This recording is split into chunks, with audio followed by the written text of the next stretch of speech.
In this lesson, we'll learn how to import files from different software into SOLIDWORKS, as well as how to customize the material and mass properties of parts to simulate real-life behavior. Lastly, we'll learn how to detect interference and prevent design issues in the actual construction. Let's begin by going to Open. We see a drop-down menu beside the file name. If we expand that drop-down menu, we immediately notice the wealth of different formats supported by SOLIDWORKS. For example, we can import files from programs such as Inventor, Pro-E, Adobe Photoshop, and many more. Note that the different programs have different extensions, such as Inventor parts end in .ipt. Once we have selected and imported our file into SOLIDWORKS, the file will behave as a standard SOLIDWORKS file, with features available that will allow us to manipulate the file. The saving procedure of the imported files remains the same as those covered in previous lessons. Drawings can also be saved in the .dwg or .dxf extension, which stands for Drawing and Drawing Exchange format respectively. To do so, we simply click Save As, and under the Save As type, we select .dwg or .dxf as the file format. In a SOLIDWORKS assembly project, there are two different types of assembly methods. For example, we can see that our kicker mechanism is able to rotate freely about the axis of rotation. This is because the kicker is a flexible assembly, as indicated by the icon with the green block. In contrast, fixed assemblies are indicated by the icon with the blue block. If we want our assembly to be flexible, we have to make sure that the flexible subassemblies are included in our assembly project. Another great feature of SOLIDWORKS is that it allows us to change and define details such as type of material and mass of the part. To change the material for our part, we simply navigate to the Feature Manager design tree and locate the Material section. Notice the words Not Specified which appear beside Material. It indicates that we have not selected a material for this part yet. To select a material, we right-click on Material and then click on Edit Material. We will then see the Material Property window appear, and this is where we make our selection. The library provided by SOLIDWORKS contains materials of varying characteristics. Let's go to Steel and select 1023 carbon steel sheet as our material. Notice that SOLIDWORKS automatically provides many details about our material, such as mass density, yield strength, and thermal conductivity. If we're not satisfied with the material available in the library, we can create a new material by expanding the Custom Materials folder, right-clicking and selecting New Material. Now in the Properties tab, we're free to rename our material and adjust any characteristic values to suit our needs. We can also use the Mass Properties feature to gather important information regarding our part or assembly. Next, we'll go to Tools and select Mass Properties. We're presented with an organized display of crucial properties such as mass, density, surface area, and center of mass. If we click on Options at the top of the window, we'll be able to customize the units and precision of our part by going to Custom Settings. Also, we can use mass properties to insert the total weight of an assembly. To do so, we open an assembly and use the Mass Properties feature, and then Enable Assigned Mass Properties. Now we can enter the exact mass of our assembly.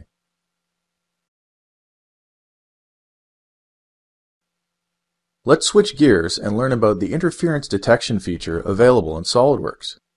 By using interference detection, we can determine whether the components are interfering with each other before we finalize our robotic design, thus saving us both time and money. Let's demonstrate the power of interference detection on our main robotic assembly. First, we'll go to 3D Content Central, and in the search box, we'll type in First Field. Once the search is complete, we'll select the first breakaway center field and download it.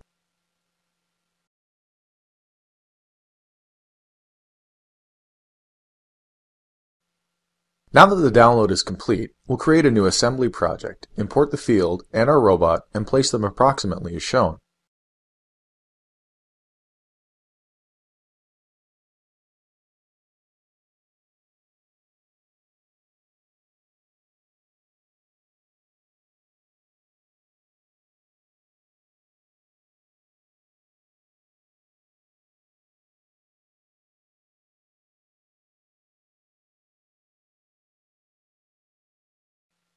Now let's create a reference plane with respect to the top plane of the main assembly with an offset distance of 309.499 millimeters. We can flip it if necessary. The reason why we created the reference plane with a distance of 309.499 millimeters is because the wheels of our assembly are not cylindrical, but rather conical. Therefore, we cannot directly mate the wheels to the bottom of the field. Thus, we need to create a reference plane that's on the same level as the wheels to be used for our mating assembly onto the playing field. Then place a coincident mate between the reference plane and the bottom of the playing field.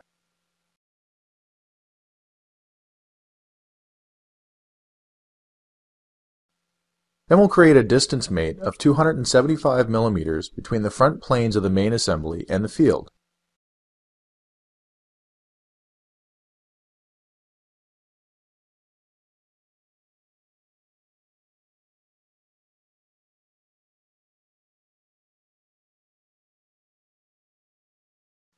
Now let's drag the field onto our robot and we'll notice that it can pass through the hole.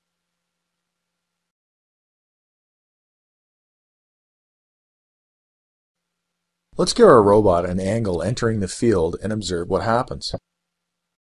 We'll open up our distance mate and switch it to an angle mate with an angle of 5 degrees.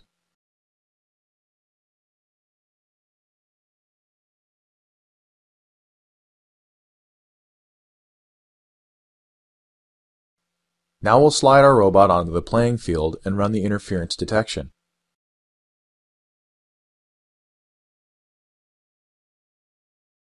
To do so, we go to Tools and Interference Detection. In the Selected Components box, we select Assembly 1. We'll enable the Treat Subassemblies as Component option, as well as making the interfering parts transparent option. In the Non-Interfering Components box, we select Wire Frame. And now we click Calculate, and SolidWorks will prepare a list of interfering components in the Result box. Note that the interfering components are displayed visually in the assembly project as well.